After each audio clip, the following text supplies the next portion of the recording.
गणनायकाय गणदैवताय गणाध्यक्षाय धीमहि गुणशरीराय गुणमण्डिताय गुणेशानाय धीमहि गुणातीताय गुणाधीक्षाय गुणप्रविष्टाय धीमहि एकदन्ताय वक्रतुण्डाय गौरीतनयाय धीमहि गजेशानाय बालचन्द्राय श्रीगणेशाय धीमहि एकदन्ताय वक्रतुण्डाय गौरीतनयाय धीमहि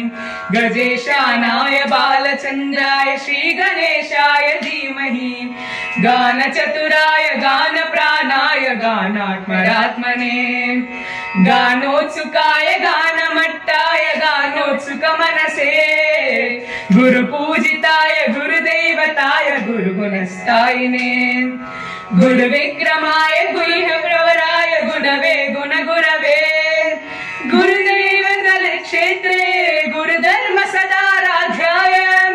गुरुपुत्र परित्रात्रे गुरुखाखण्डखण्डकाय